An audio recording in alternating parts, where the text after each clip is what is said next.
Good to see everybody. I want to thank you guys for being here. Welcome back. Obviously, we haven't had the opportunity to speak, since the tragic passing of Khyree Jackson, Anthony Litton, and Isaiah Hazel. Out of respect for the families impacted, we really wanted to let them go through their process and make the arrangements accordingly and before we addressed you guys. So felt like this was the appropriate time to do that. And beyond the initial statements that we released, just thinking about getting that call that morning. I was actually on the West Coast at the time. And, it's the call you really, as a head coach, and I've had some dialogue with a lot of the other coaches around the league as well, it's the call we all absolutely fear, more than anything, especially this time of year where you've had a off-season program, the energy is high, the enthusiasm is high, and you're, hoping to get your team back and to get that phone call and know that, not only Khyree, but, two other tragic lives were lost, all young adults gone way, way too early, that it just leaves you heartbroken.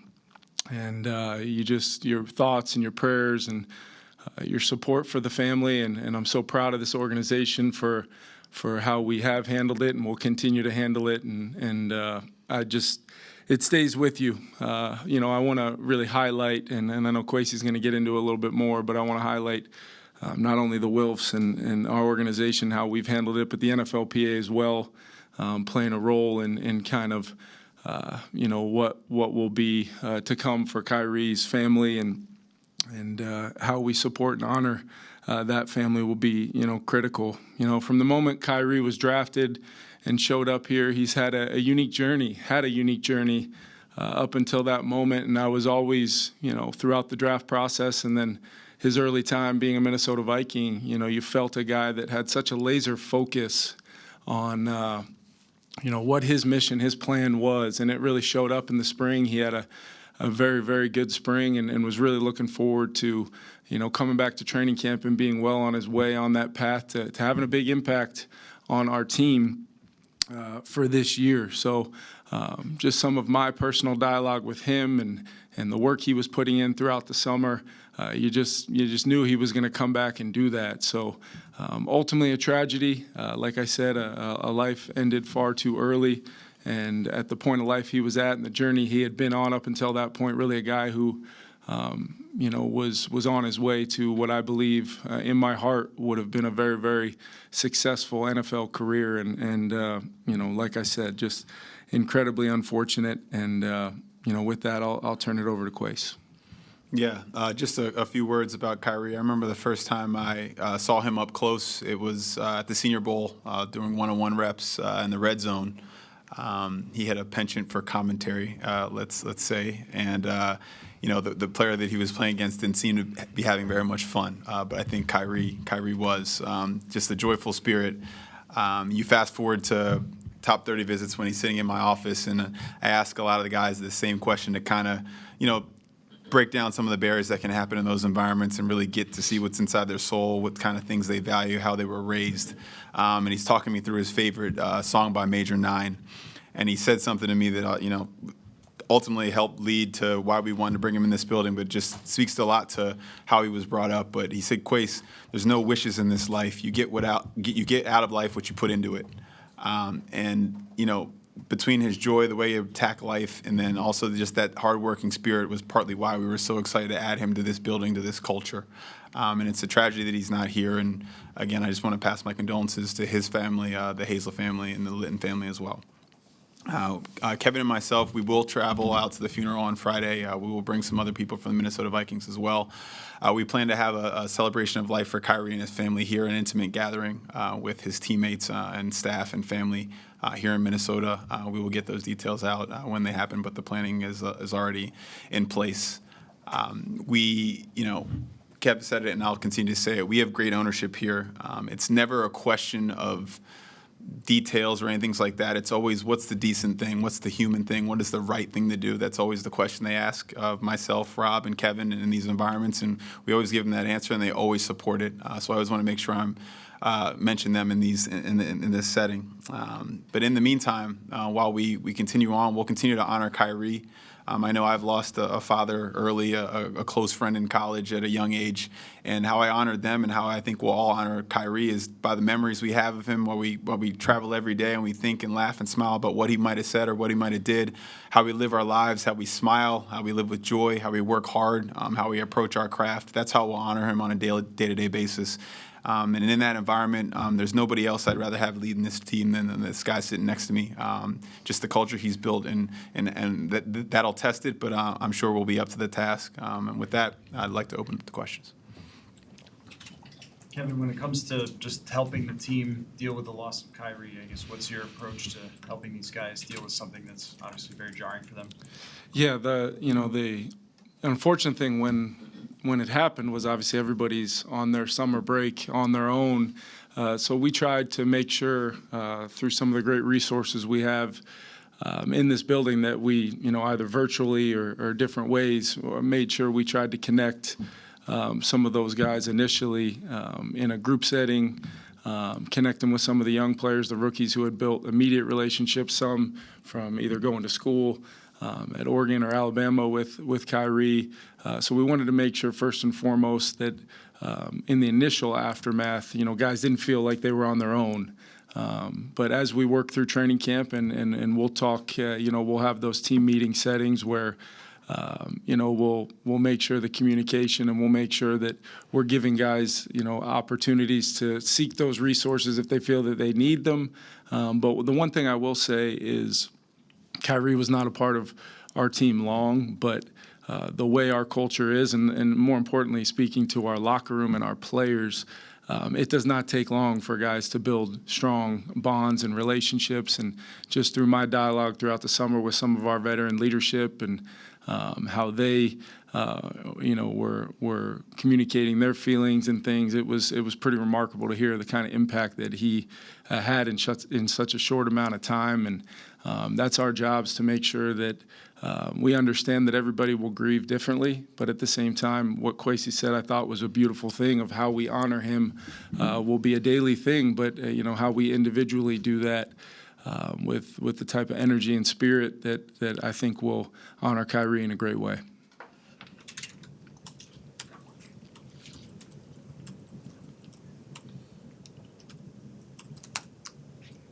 What's the just as far as addressing the team on something as tragic and sad as this? What's your method of how to sort of toe that line of these guys are young, they don't think about death, but yet you turn around and you're playing football. How do you go about that? Because it's got to be a fine line to try to walk. Yeah, absolutely, and it's one of those things where I think it is a wake up call.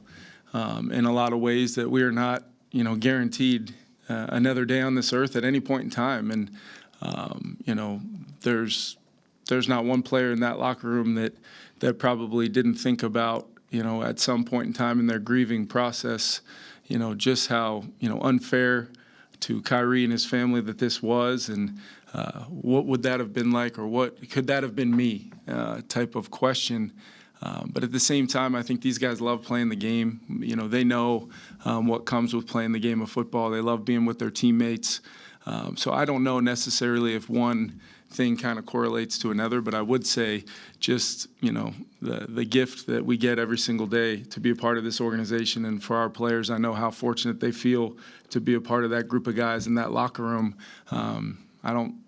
My message is going to be coming from my heart, where I say I'm not going to take a single day, a minute, a moment that I have with you guys for granted. And, you'd like to think that you don't, but at the same time, you hate that moments like this are what make you, have that point hammered home to you, that just how fortunate we are on a daily basis to get the opportunities that we do. You mentioned getting that phone call at 4 a.m.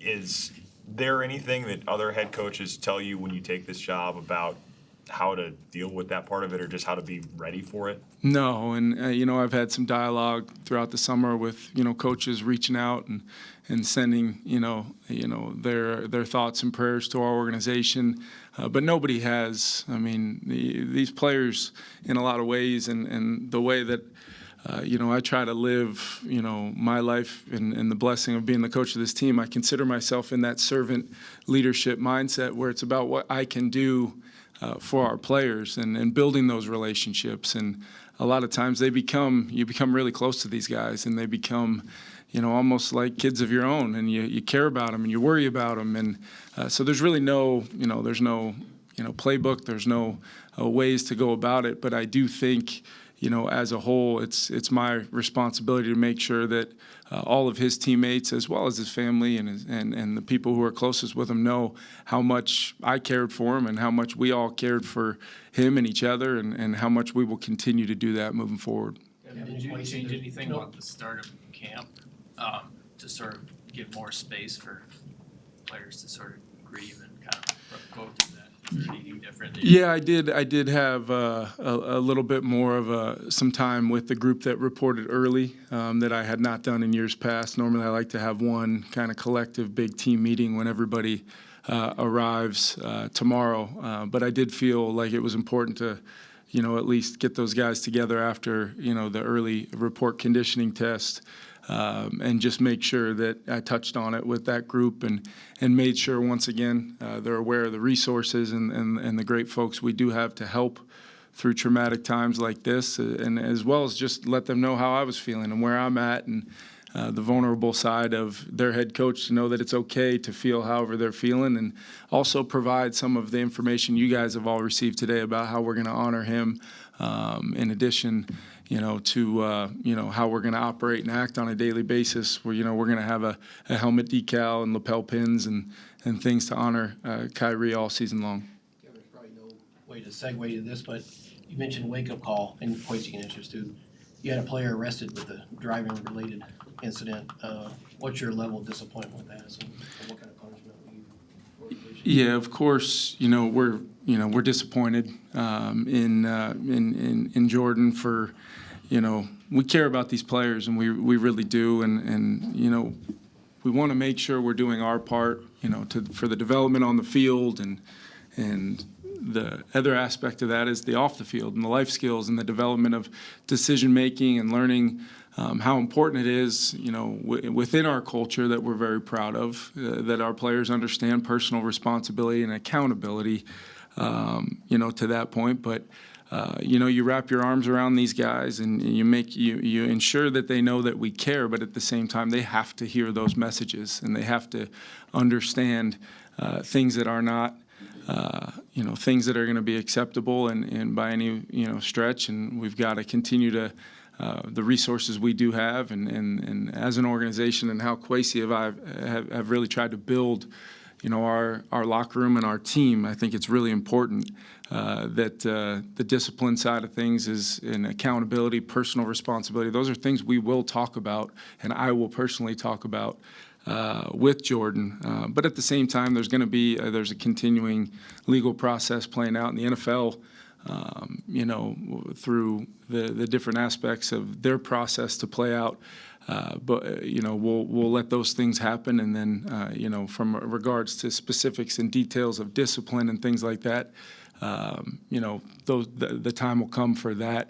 Clearly, but I look at it right now like I'm excited to get Jordan back in our building, get him around his teammates, and begin that process of wrapping our arms around him, and twofold with the discipline and accountability being a part of it.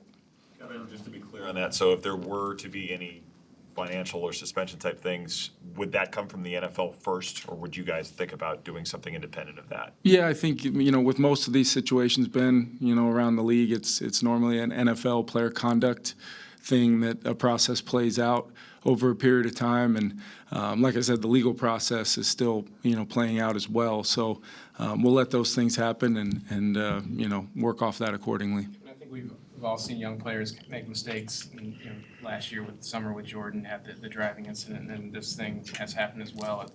And eventually there's the line from going from making mistakes to having a problem, and I'm curious if you have any, either one of you have any concerns that he has a problem there as opposed to has put himself in a couple bad situations. You know, just to go back to what was said earlier, I think, you know, part of the reason you do so much work on character and the types of people you bring in this building is Jordan's, any disappointment we might have in Jordan has more in himself. He holds himself to a high standard, was raised by a great family. He knows the types of behaviors he needs to do to be the best version of himself, and he's kind of let himself down in that regards. Using words like discipline and different things like that, we don't really talk about it like that inside these walls. Inside these walls, it's about designing for the outcome we want. The outcome we want is for Jordan to be the best version of himself on the field and off the field, and he's bought into that same exact thing. So how do you do that from a plan standpoint? Who do you have to have him talk to, speak with, to learn the things he needs to learn to get to where he wants to go? That's how we're approaching it from this standpoint. So any other conversations outside of that are, you know, it can't be specific to, but that's where we're trying to approach this issue. Last few questions. Do you guys know what's the plan for TJ Hawkinson is going to be, and also Andrew Van Ginkel, in terms of just what, if anything, they can do this summer and how you'll sort of approach that with them roster-wise and that sort of thing? Yeah, TJ will begin training camp on the PUP list. He's well ahead of schedule from a standpoint of some of the benchmarks throughout his rehab, and he's done it. TJ has, looking back at the offseason program, did not miss really a day outside of going to see his surgeon in Los Angeles, and he was here every single day. And then that continued through the summer. So I think Tyler and his staff feel really good about where he's at. But, you know, the significant injury that it was, we want to make sure throughout our plan to when TJ makes it back on the field and can begin doing more and more throughout training camp, and then hopefully at some point when he's ready to go, we want to make sure that you know, everything is done the right way for TJ, because he is such a significant part of our organization moving forward. As far And then just with Van Ginkel, he should, you know, more than likely, you know, be able to start working himself into a pretty regular workload to start hopefully training camp. But he has not yet, obviously, worked, you know, with that group full speed. So we'll probably use the ramp up period and maybe a few of those days beyond to kind of gauge and see exactly how he's working through that early kind of participation. But the expectation is we should be able to get him rolling here pretty good. Hey, as far as the QB goes, because we can't let either of you go without talking about that. Kevin, you said on radio, I think it was on Friday, that there's going to be a competition. You had talked about, and this doesn't contradict it, but at the end of the workouts, that Darnold was going to go in as the top QB. So what do you envision here? Is JJ going to push Darnold? Is Nick going to start as the number 2? Like, how's this going to unfold in your mind? Yeah, I have no, you know, preconceived, preset depth chart in my mind beyond. I believe I said, you know, at the end of spring, Sam was, you know, the number 1 quarterback. He had taken a lot of the reps and most of the reps with the ones. And Sam had a great spring. JJ came in here after being drafted and had a really productive spring as well. So really my message to those guys is I want a really competitive situation.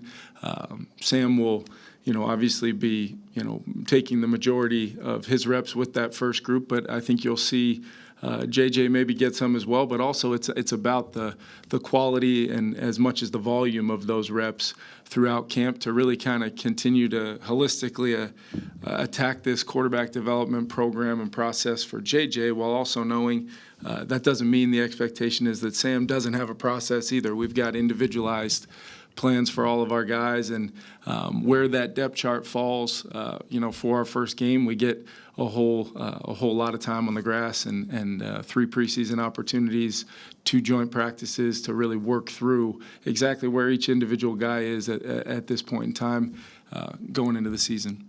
How tough is that on reps, though? Because, you know, if Sam's going to take up a lot of the 1 reps, Yep. obviously puts JJ watching those a bit more or with the backup. So, like, because, I mean, it's been, 6 years of Kirk here, basically, before you guys, and it was always Kirk just took the first team reps. Yep.